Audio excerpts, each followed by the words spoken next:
Okay, where are we? Get it on, get our screen on. Well, hello, everybody. Let's see, let's welcome in Zaria. Sorry. Oh, goodness. Let's see. Are you there, Zaria? So we usually have tech issues after we get going, but this time we had. Hi, Zaria. Hey. Can you hear us? Yes. I hit live by accident instead of something else. I was like, quick, let me get myself ready. She's like, it's already live. Sorry. You look beautiful. You do look beautiful. I like your backgrounds.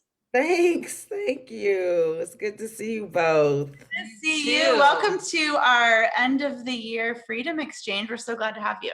The end of the year and near Zaria's birthday. Get to that. We were sorry. I had cake and I had horns. Oh, and shoot. That's one special date coming up, but there's another really cool one. Did you guys know you both share 5 years out of prison in February? Ooh. Isn't that both of your anniversaries? Yes, it is. Do you call it an anniversary? I think they call it Freedomversary. Yes. Do we like that? My free day, I just say my free day. Do you call it something? I usually acknowledge it. I don't know if I've actually given it a name, but yes, I'll go with Freedomversary. Yes. Nice. Get it. Nice. Okay, well, before we get started, what the heck are we doing here on the Freedom Exchange? I know I hit live by accident. So we usually have a whole thing. We have a minute to okay, so hi everybody. This is Christine Allison on the Freedom Exchange, and we do this because we want to bridge communities of people that have never been in prison with people that have, so they get a chance to meet the amazing people that we know, people that have been through some really hard stuff and then come out on the other side with like a kick in their step and really some awesomeness. So we want to share that gift to the rest of the world. You're welcome. And that's pretty much it. Just because it's perfect right now, stay just like you are, Zaria. Don't move. The one thing that Christy and I always say when we first realized that we mutually knew who you were was your smile. And look at her. Yeah. So we just both said, her smile. Do you know her smile? Well, that's like when we were in Denver, me and you were talking. It was the first time I met you in person with Kimberly Haven, and you were talking and she got up, Kimberly did, and I was looking at you and I go, don't think I'm weird, but you're really special. I said, you have this light about you that just exudes amazingness. So I'm like, don't think I'm weird, but you really do. So thank you for your joy and your love and just the person that you are. And we're excited to share you with everybody else. Absolutely. Thank you all for having me. And I'm just grateful to be in this space with you all and to be able to be on various journeys with both of you. Absolutely. Thank you. So we'll jump into it a little bit. We talked about kind of where we wanted this to go today, and I thought it was going to go in a different direction, but then after we talked to you the other day, I thought it became really clear as the end of the year and a crazy year probably for all of us for different reasons that we really wanted to wrap this year up in a big bow of encouragement and how to love ourselves through the hard stuff. And you just seem like the perfect person to bring on for that. And so I started writing them all down, but the list was so long and I don't think it actually ever ended. So you are involved in many, I didn't even many things between nonprofits to profit businesses to consulting and different board of directors you're a part of. Higher education. So the list is forever. And then there's these 2 cohorts that you have recently been in. One that just ended that you and Christy met in. Which one was that? That one was the epic, right? Was that Ladies of Hope? Yes. Yeah. With the faces of women in prison. Faces of women in prison, yes. Yeah. And I actually am doing work with them, which is epic, which is why I said that. I'm excited about the Yes, epic, another yes. scout we I'm had on. facilitating. I'm facilitating with them now. So I went from being in the cohort to now facilitating one of their cohorts. Yes. And then you and I are in the same one currently. And do you want to share what that one is? So we are in an amazing cohort out of Columbia University with some amazing women who have been impacted by the system. And we have been together now for what, 6 months? Has it been 6 months? March And maybe? then, yeah, women collective leadership. And so it's an amazing institute that has been around for a few cohorts now. And we are the first, I think, all virtual cohort. But hopefully we will have an opportunity to meet beyond the bars. We were supposed to meet at Beyond the Bars last year, and then everything with COVID just continued to progress, and there were some other challenges. And so hopefully we will have the opportunity soon to meet in person. Yeah, that would. And if you guys do, don't forget me. Christy said I'm not allowed to go to New York for the cohort stuff unless she can come with me For as sure. my chaperone or my airplane buddy. So Yes, Yes. That would be great. So all of those things that we're doing, we'll have you do shout outs at the end because there's so many wonderful things. and we'll list them all at the end. And we'll put them in our show notes. But the thing that struck me when we spoke is how you were getting ready to go on the beach in Florida and you were relaxing. And I think we hear the buzzword of self-care a lot. And then there's this thought of it's either really selfish or how dare we have self-care, we have people to take care of. And then there's the no of it's the oxygen mask on yourself concept. So I wanted you to share, because you are probably one of the busiest people I know, and this girl here next to me. So what story do you tell yourself that says I deserve this, and how does it look for you? Absolutely. So I want to give some context to like how I got to this point, right? I would say my life pre-incarceration, I was a people pleaser. So I wanted to make everyone happy. You know, I really overextended myself when I look back as far as just the work that I was doing and never taking time out for myself. I was a single mother, and, you know, just looking back, I'm like, oh my gosh, how did I do that? And so when I came home, one of the things I did was at the church I was attending at the time, I remember meeting with the pastor, and he asked me, like, what are you going to do next? Like, what type of person are you going to be? Are you going to be that person who like is active in this space? Or are you going to be a person that kind of puts it all behind you? And I'm like, I'm absolutely going to be active in this space. And he said, absolutely do not just jump into a lot of things at once. And so I really actually took heed to that. And so it seems like I do a lot of things now, but it was a kind of a gradual thing, right? So when I first got home, I really took my time in what I got involved in, the activities I participated in, and then even who I align myself with as far as like work and activities and programs. And as I started to build up my career, you know, I started moving into different spaces, but I say like everything is really interconnected. Yeah. So it seems like I do a lot, but it's all like connected into the work that I do. So in that, I came home and I became a caregiver to my father who had brain cancer. And so it was like, everybody's like, oh, good, you're home. And the expectation was right. Like I was just going to fall back in line with who I had been previously. And I was like, absolutely not. And I thank good. I'm thankful. I did celebrate recovery when I was inside, and I really started to understand, like, you know, the fact that I was like doing so much to make sure everybody else was happy, but I wasn't taking care of me first, right? And so I think that, coupled with some of the leadership programs that I've been participating in over the years and really having conversations around self-care, I really understood that it was critical that no matter what I do in this work, no matter, you know, the different roles I serve, that I have to carve out time for myself to recharge and to center myself and to just take care of me.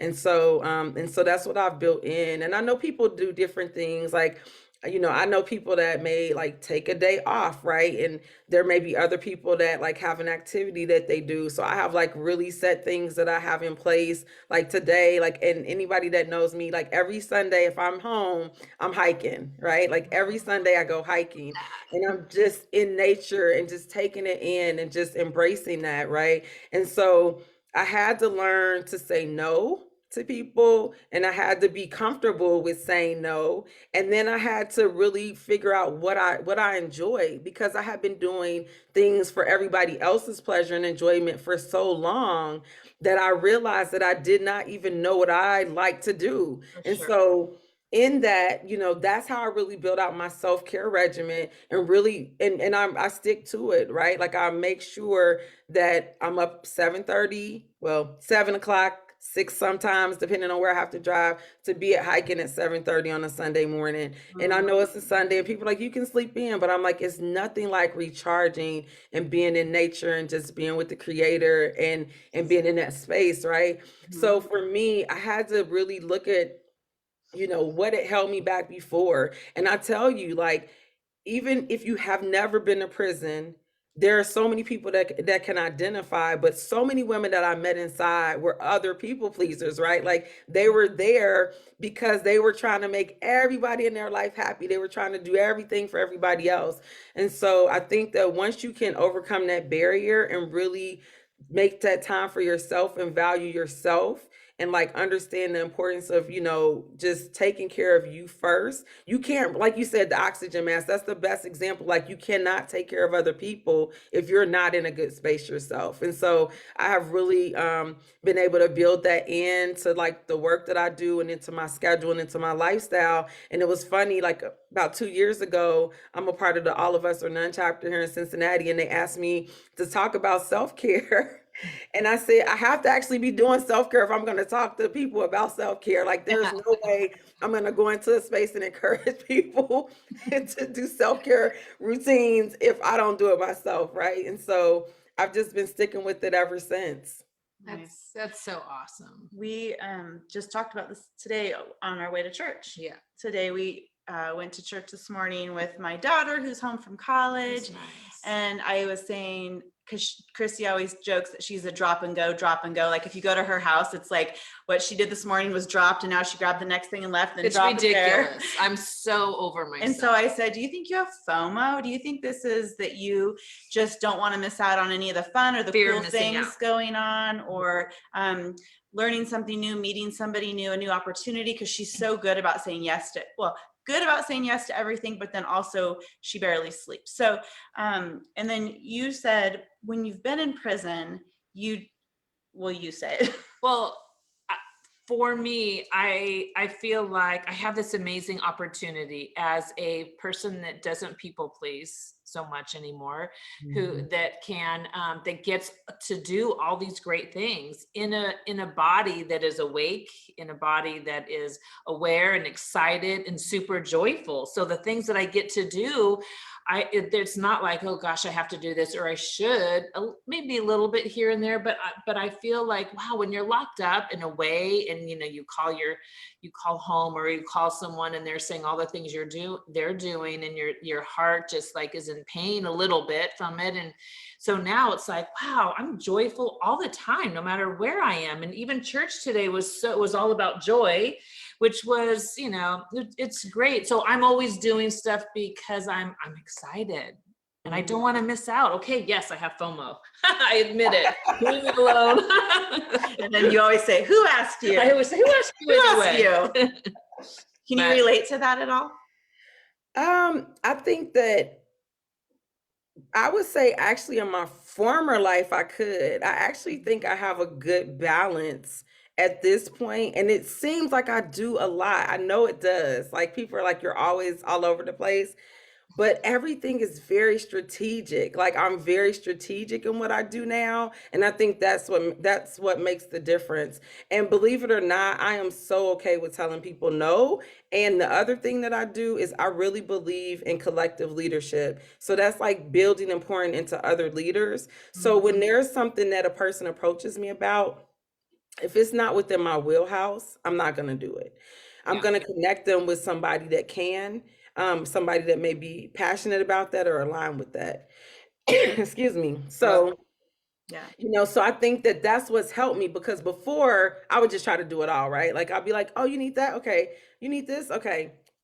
Now I'm just like, okay, like, so I don't do workforce development. Let me connect you with my friend Charlotte over here. I don't do prenatal work. Let me connect you with Pam over here. Yeah. Excuse me. So it's just been really understanding like what I can contribute I love within these that. spaces. Yeah, That's great. absolutely. Yeah, I love that.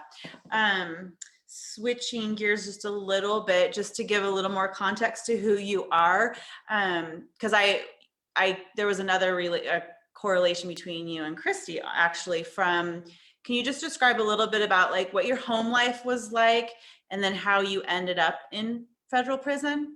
Just Sure. as much as you want, as little as you want. Yeah, absolutely. So I tell you, I'm the person in the family that people would least expect to have been in federal prison. I'll just start there. My parents had known each other since 14. They were married until their departures from this earth. Um, they were first generation college students. So, college was like, this is what you're gonna do, right? Just was exposed to a lot of good things, even in the midst of like the environment that I grew up in. So like I grew up in the urban area, I went to an urban high school, but I was always exposed to different opportunities, and for me, at the time I actually had a master's degree when I had my case, and I actually defended my dissertation right before meeting with the U.S. attorney. That's So, crazy. so I was on my That's crazy. I was in pretrial, and so my sentence and my judge congratulated me for getting my doctorate degree. And so I had a business, and there were just some things that happened within that business space around billing. And that is what led to my charge. And I was sentenced initially to 24 months in federal prison. It got reduced to 18 months. And so I ended up with good time and all of that a year. And I tell people a year, I think about like I did a year, but then I think about the people who've done numerous years, right? My life completely changed in that 1 year. So I always reflect on like people who I'm friends with who've done like had large sentences, because when I came home, I literally had to start my life from scratch, right? In every way you could possibly imagine: housing, employment, because I was in a field that I was licensed in.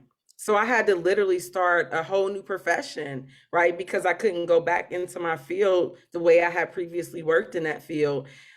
Again, when I left my daughter in the care of my father, who now is battling brain cancer. And now it's like partially my responsibility to not only be her caregiver, but also his caregiver, so I came home with like this like list of barriers that I just didn't expect, because it's a year, right? Like you think it's a year, things should just be able to bounce right back.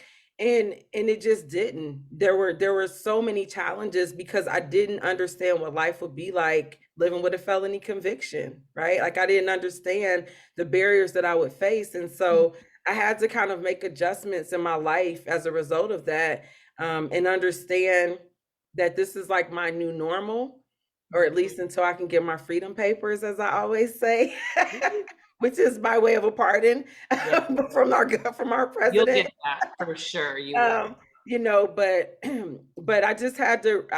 I felt like I disappointed, honestly, my family. I mean, my mother was the only person that knew, and she died suddenly of a blood clot.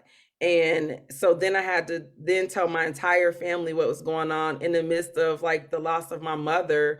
And it was heartbreaking, it was like That's completely probably heartbreaking. so painful. Yes. I can't imagine how hard that would have been.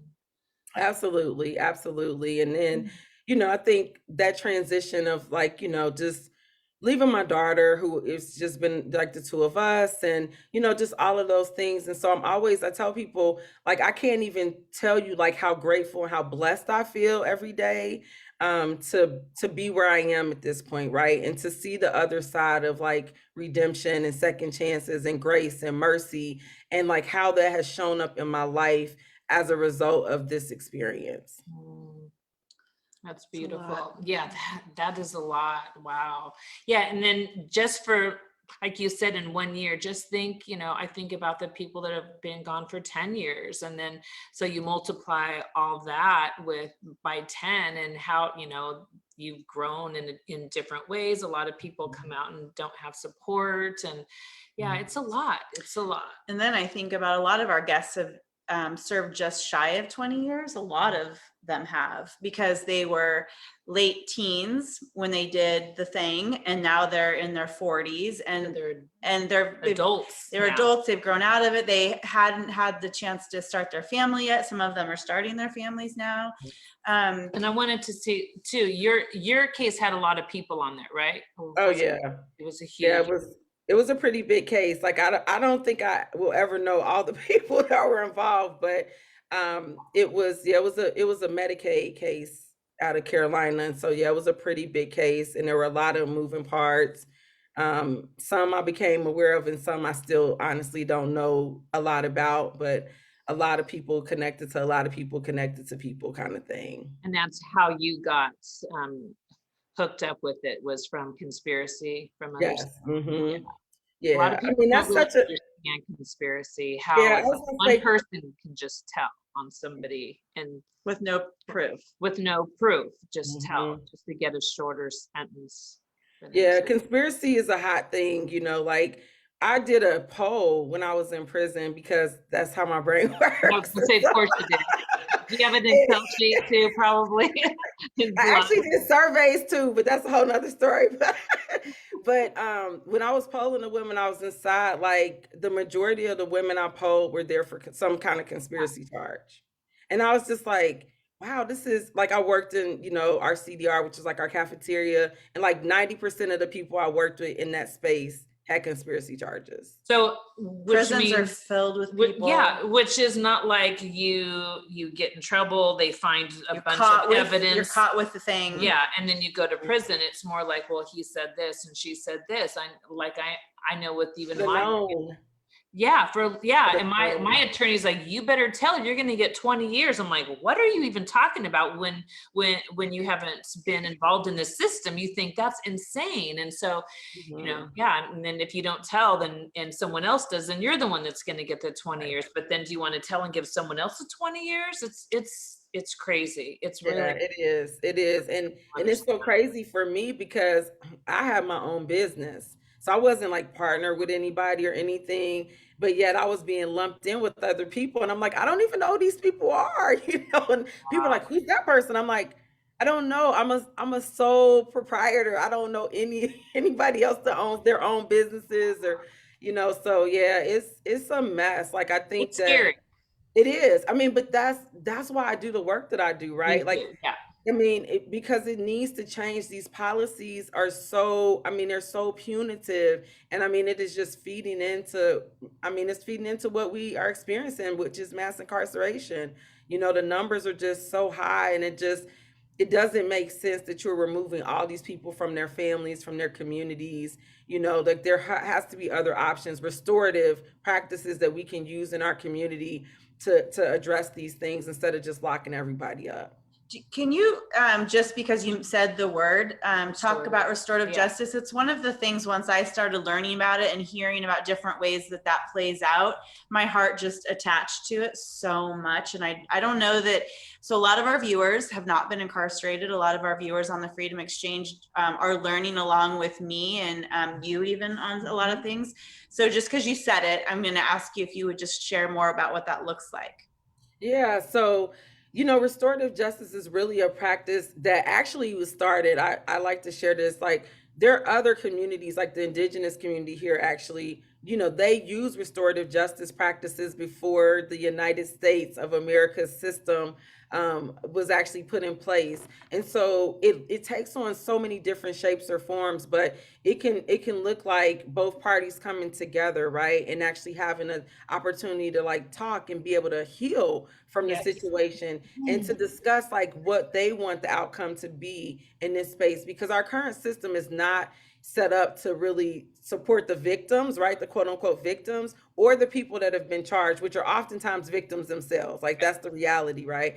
And so it's really the state, right? They're representing the state. They're not representing the victims in these spaces. And so when we look at restorative justice, it's like bringing those two parties together to figure out other alternatives to just the carceral system. And so it's going to show up how they feel is going to be best. But the key piece is like there's healing involved in that, right? Like you're bringing people together and they're able to really like discuss what happened. And it's not just like lock them up, throw away the key, but like how do we restore that person, and how do we restore that individual or those families that were impacted by that incident? And so I think there are a lot of amazing groups that are doing restorative work. A lot of it happens in the juvenile side. But I'm starting to see more conversation around the adult system utilizing it as well. I think that we are such a punitive, Yeah. country that it's almost hard sometimes to think about forgiveness, right? Like, because that's what it entails. It entails a level of like, how do you forgive a person? Not saying you're forgetting what happened, but how do you say like, okay, this person was actively using drugs at the time. This person was having a mental health breakdown. This person was in an abusive situation. This person was experiencing X, Y, and Z. And so how about we get them set up with resources and services, right, to address this issue, right? So it doesn't happen again. How about we make sure that this family has some actual closure in this situation instead of like raping them through the coals, like reliving this situation over and over and over again. I've talked to numerous people who have had family members that have been harmed in situations, and they don't actually want the person to go to jail, Yes. or prison. Right.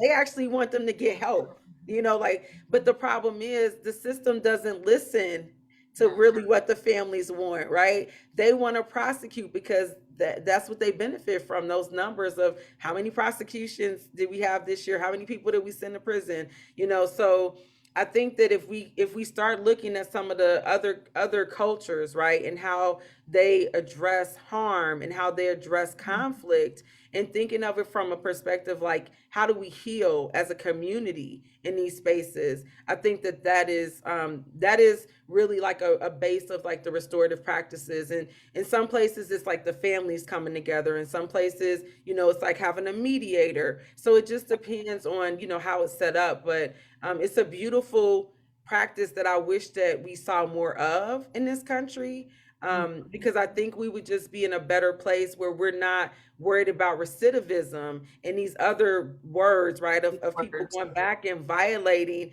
if we actually restore people Right. to begin with, And it's so possible. It's possible, like absolutely. forgiveness, but also with love. I was wearing my Love Wins hats, but there was a gal in one of the groups that I'm in was sharing that an indigenous population in one area, if someone committed a crime, they would be sent to the middle of the village.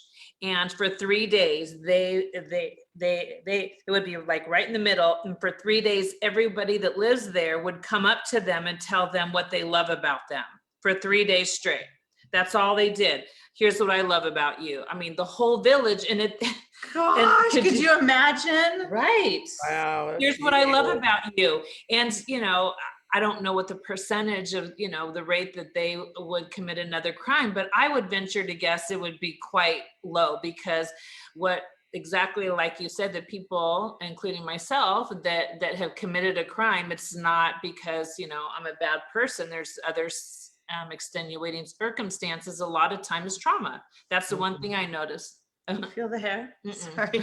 About trauma is that, we do things out of trauma and not being connected to ourselves and people pleasing. And if someone just said, I love you for 3 days, it'll be like, okay. I mean, that's amazing. So, and I hear you with the restorative. I mean, I hear you. I would guess that most everyone that's listening and watching this would agree with you. most people.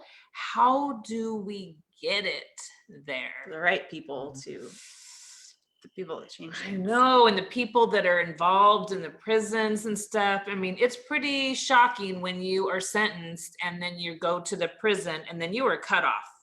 At least I felt that way. Cut off from the judge, from all the things that you wait a second. I thought I was going to a camp. I thought I was going to frolic over here. And now I'm in maximum in Texas. How is that? So, being in a money thing, I just maybe at the end you can tell us too, the people that are watching, how they can get involved with restorative justice. I think most people want that, right?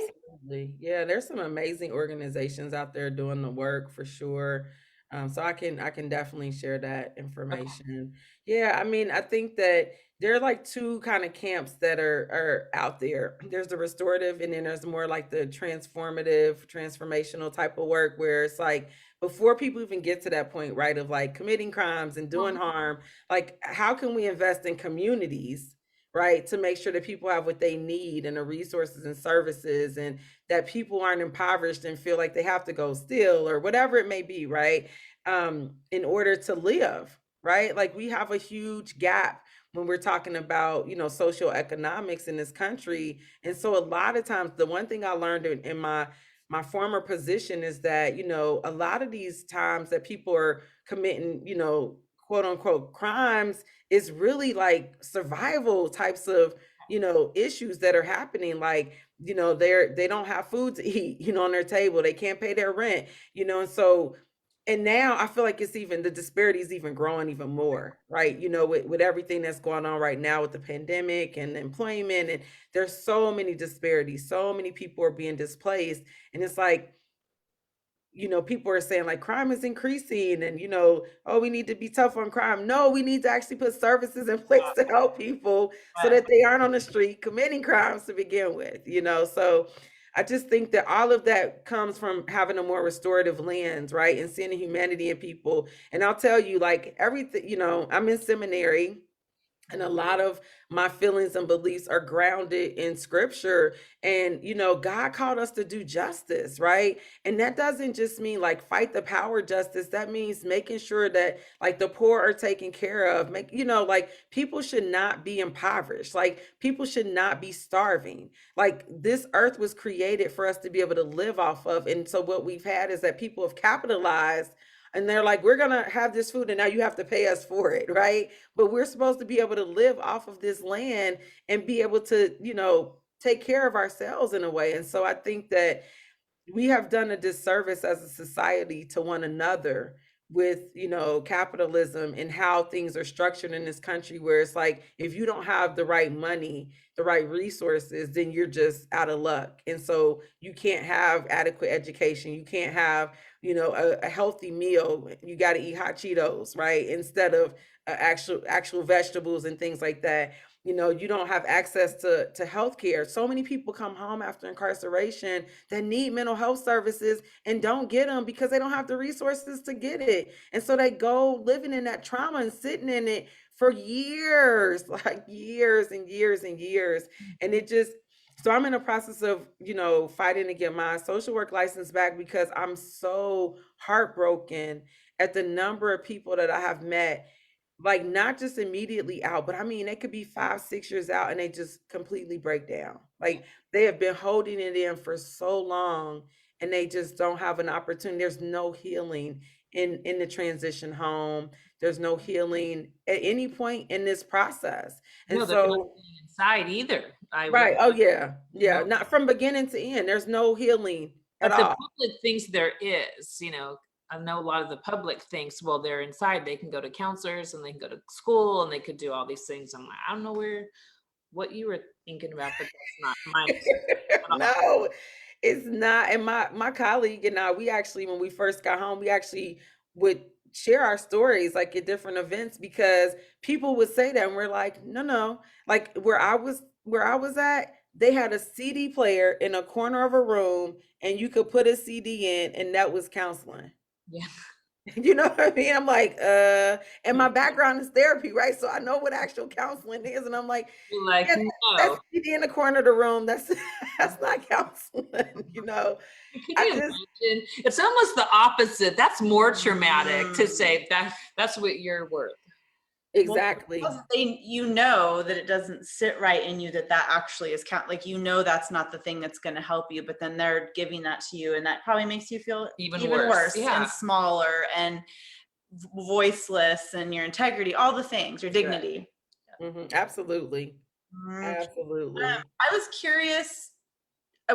How you were while you were incarcerated, with the background you have, the profession that you were in. How did you show up in prison for other people? How did you come I alongside bet. them? Look at her smile. I bet she did big time. I'm curious because you were a reformed people pleaser. Did you push at all? Did you challenge? Or I'm just curious how you came alongside your new friends. So I have some amazing friends that I still am, they're just a part of my journey in life. And honestly, they helped me in my transition home because I was like, no one at home is going to get what I'm talking about. Like, a lot of the transitions, right? So I worked in a library when I was in prison. And so I got to interface with everybody inside. And I also served at the chapel. So I was an usher when I first got there. And then I was a worship leader towards the end. And so I felt so blessed to be able to engage with the women in different spaces that I was in the library. My father, before he got sick, he was kind of my like resource guy. So like if I needed articles or information, he would send it in to me. And so like if the women would come to me and like, hey, can you look this up for me or can you help me with this? And so I remember when I was leaving, they're like, no, who's gonna help us get this information now, right? And it just made me feel good because I was able to, make those connections with people. And when I left, I was serving in chapel the week that I left, and so we had a visiting pastor my last day, and the last day they sing you out, so they like wish you well and like pray for you and everything. And what she said to me has always stuck with me because I remember my friend who never came to chapel that day because they were singing me out. And my friend said, "Let me prove to you that I was there," because it was a packed house. She's like, "Let me prove to you I was there." And so she said what the pastor prayed over me about. And so she said that when I came home, that I was gonna soar like an eagle, that God was blessing me, and that I was gonna take other people with me. And Beautiful. and so my friend shared that back, and I said, "You actually came to chapel, like awesome." So, I was very engaged. And one of the things that I used to challenge the women on the yard when they see me, I was like, tell me 3 things that you're grateful for. And so, like I've had people say, like, even when they were having not so great day, when they see me, they're like, oh, I got to tell Zaria 3 things I'm grateful for. And so I still pray that like that sticks with people and that they still live in that space of gratitude, even now that they've been released. And I've talked to several women that I engaged with. I was part of baptisms, which was like a blessing for me, right? To be able to be a part of somebody's, journey with Christ. And so like I keep up with as many people as I possibly can, and just, we just continue to pour into each other. And so, I tell people I feel like I gave, but I gained so much as well in that experience with the women that I was with. I feel like we should have a gratitude moment. Oh, okay. I can come up with a million things. Okay, you go first. I'm grateful that I met you. Seriously, I'm grateful when I got out that God put some just amazing women in my life right off the jump that had no experience with incarceration. I thought, but you did. I'm grateful that I have the curiosity to go out and explore my voice and help others. And I'm grateful that I can find joy in everything every day.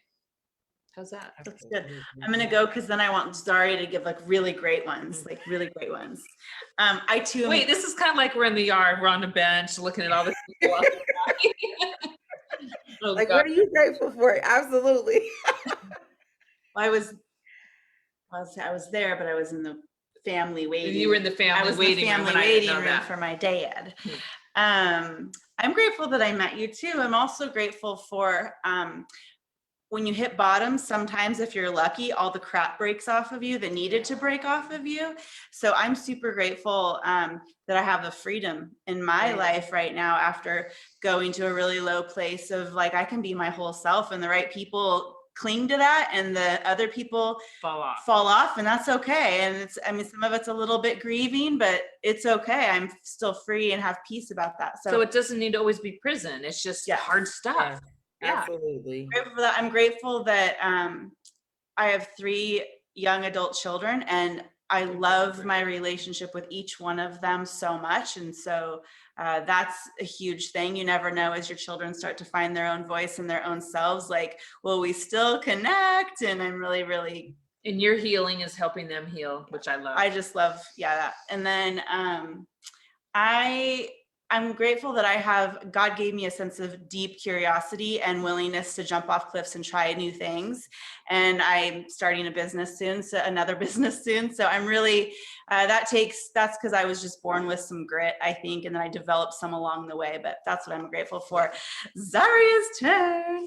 It's so interesting. So I'm extremely grateful for something that's new for me, right? Being called to ministry. And so having that opportunity to like grow spiritually, and a lot of what you just shared, like being so comfortable with who I am now and not allowing other people's thoughts or perceptions to impact who God is calling me to be and walking in my purpose. I'm extremely grateful for that.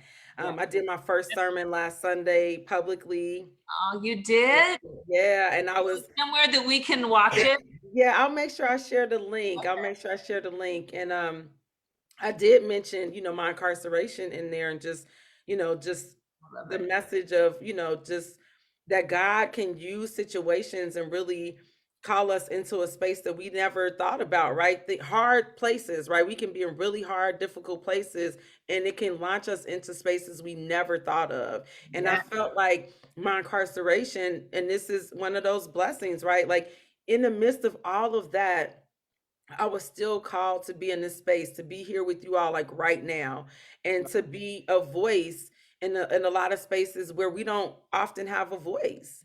And, when I went to get my doctorate degree, I tell people I did it because I was working with adolescent girls who didn't have a voice in spaces. They were in like intimate partner violence, or, these relationships, and no one was speaking out for them. And that was why I was motivated to go back to school. And so God is like always put people in situations in my along my path, right, for me to grow as a person and to then launch me into the next phase of my life. And so I'm so grateful for all of that. I'm grateful I have an amazing biological daughter, but I also have some amazing bonus daughters who have been so supportive of me on my journey. I get to spend the holidays with my daughter in New York, and I'm really excited about that. And I'm grateful for my family and my friends. So I celebrate my birthday all month. There's a reason behind it all, but I do it out of honor and celebrating a cousin who I lost along the way. And so I had an amazing weekend with family and friends. Like they just left like right before we came on.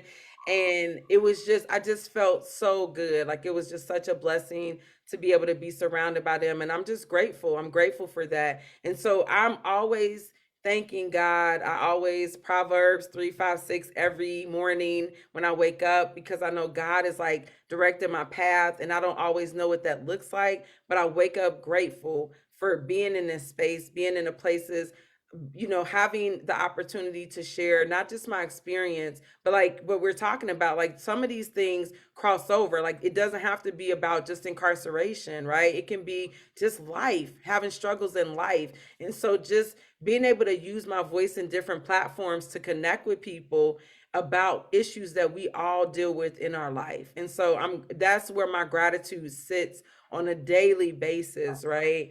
And just having the opportunity to be with you all this evening in fellowship, like this is amazing. I'm just very excited and happy to be here with you all. Love that you're here. And I just remembered that we're gonna see you maybe in January too, and we'll, Yes.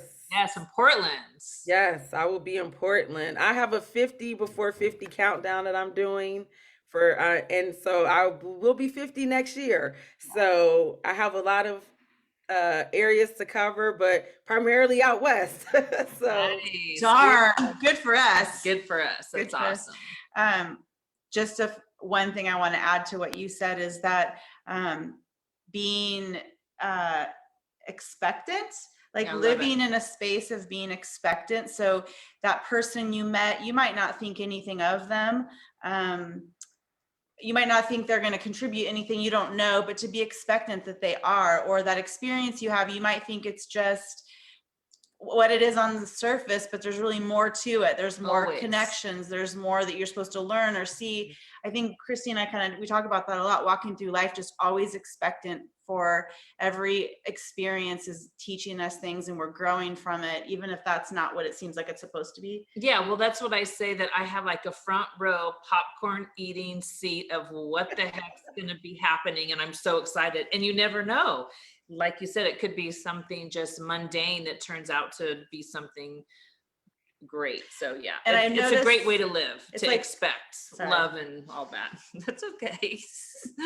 It's just We get so excited about we all use this. the word synchronicity. Right. It's just I went to get food at a place that somebody said I should go get a food, and then I walked in and there's an old friend from 5 years ago I haven't seen, Yeah. and then we connected on business, and now we're like, weird things like that happen, but you just stay really eyes wide open and expectant, and they're all around us. God is constantly connecting things to us. So Yeah, so if anyone's listening and says, that never happens to me, wake up, open It- your eyes, it it's is, always around yeah. everywhere. absolutely, absolutely. So I'm sorry, I'm the timekeeper. We keep it under an hour so that we can have more success with our tech after the show. I wanted you to shout out before we get to the fun speed Yeah, and round. then I'm gonna look over here. Okay, we're gonna while see if you we do had that. any live questions on the live, Okay. and we're gonna do our fun speed round. But before that, would you just throw out all the organizations that have either impacted you or that you are currently involved with, and just so we can get their names out there? Oh, Christy, turn the volume on. Okay, yeah. So I'm going to start with the Restorative Justice one for people to check out. They can check out the National Association of Community and Restorative Justice. That's the organization that I'm a part of. And so that may be a good organization to start with. They have national conferences and different like training opportunities. And so that would be a good starting place for people who are interested in a restorative justice piece. As far as organizations that I'm directly connected with, there are quite a few. So I have my own nonprofit that is working with women here in Ohio who've been impacted by the system, who are interested in pursuing higher education. But we also have we're starting to do healing circles as well with that organization. So there's two components of it. It's called Filling the Gap. So we partner with From Prison Cell to PhD, which is an organization based out of Baltimore, but it's national. So we have a P2P program that we run here for the women, but we also have Women in Transition, which is the healing circle piece. So helping women that are transitioning home in a way to really be able to heal. And then I have my for-profit, which is New Direction Coaching and Consulting. And that organization is the for-profit, but I work with a lot of nonprofit organizations. So I'm working with Operation Restoration down in Louisiana, with Ladies of Hope Ministry in New York with their EPIC program, which is why I said that earlier.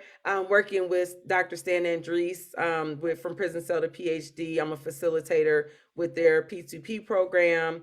I'm a coach with Just Leadership USA. And I also work with other organizations. I am serving as director of advocacy for the Chicago Community Bond Fund. So working with the implementation of the Pretrial Fairness Act in Illinois right now. And then also here in Ohio, I consult with Pretrial Justice Institute, which is it's based in Baltimore, but they have work here specifically in Ohio. And so what we're doing is we are working on a bail bill to hopefully transform some things here in the state of Ohio. So policy work. And then I work with other coaching and consulting organizations, sometimes as a subject matter expert. So, and I serve on different advisory boards. I'm very passionate about different things. And so even serving on a board of directors, I try to I don't overcommit, but I try to like align it with things I'm passionate about. So I'm on the board for Dress for Success here in Cincinnati because they actually invested in me when I initially came home.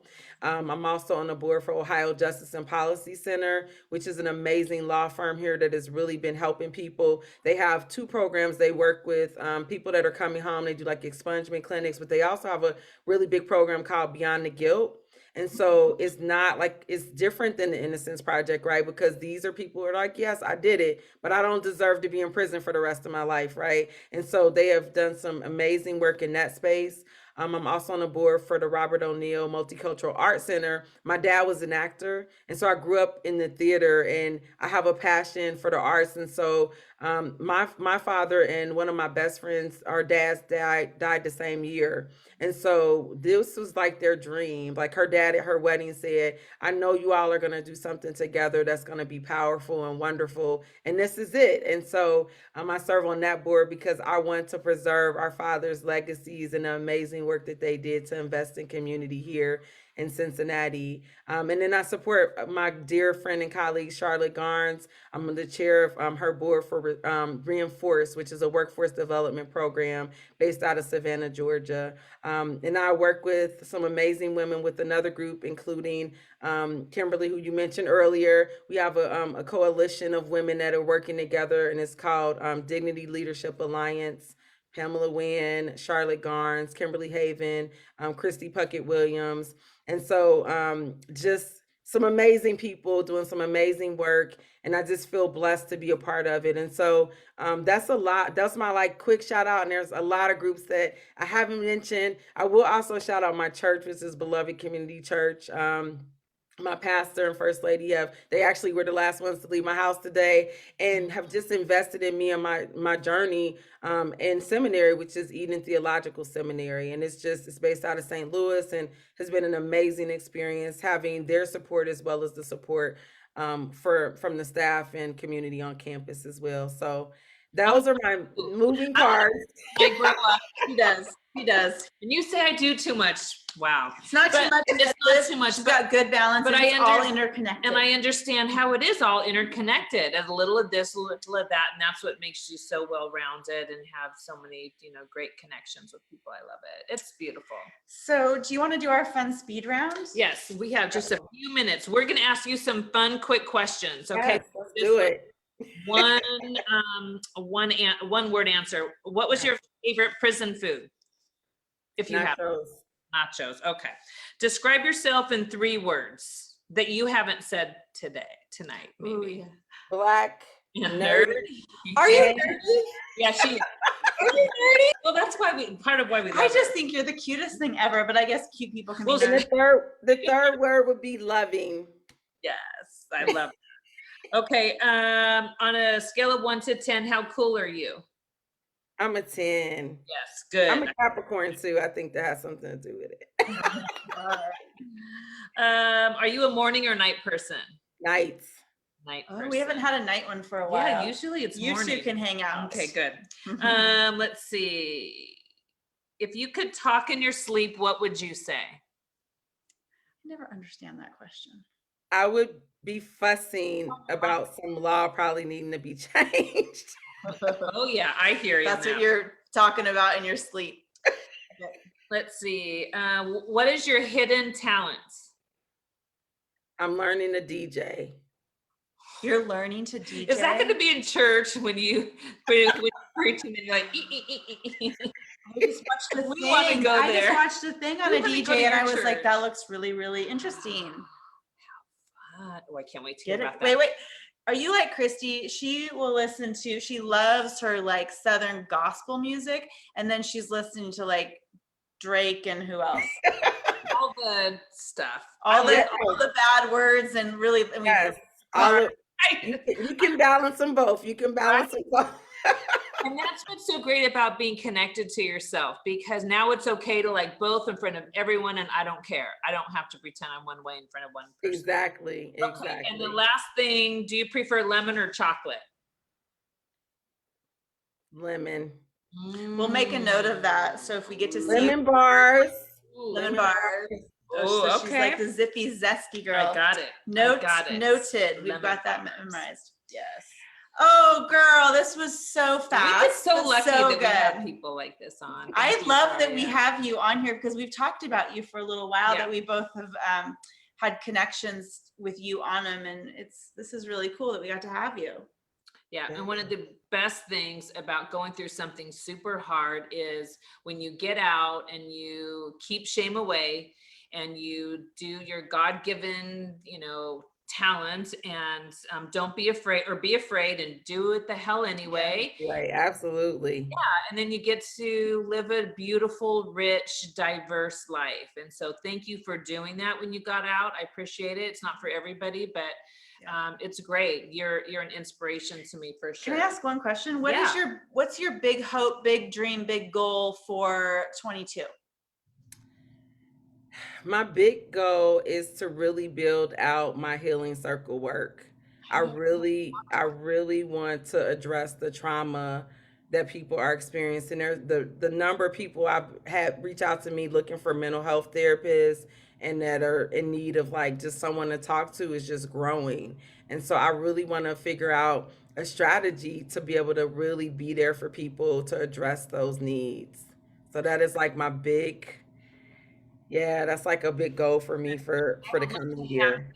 On. Yes. Is that okay that I want to have you on another time, because that's a whole big, I'm all about that kind of stuff. Yeah. And so is Allison. We're talking about brainstorming some 2022 themes for our show, and that's kind of one of them that we should definitely have you back on and really spend the whole hour talking about that. Absolutely.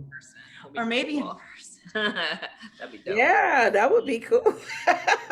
We have friends all over the country now. We've got to make a countrywide tour one day. Thank you, Zaria. Yes. Thank you both for having me. I love it. Thank you so much for what you're doing. Thank you. And either way, I'll see you in our cohort in January, if not in person. Yes, you'll see me in person. We're just going to say you're going to see me in person in January. Yes, I like it. And don't forget me. Yes, both of you. Both of you. Okay, bye, Zaria. Have a good night. All right, take care. Bye. Bye-bye.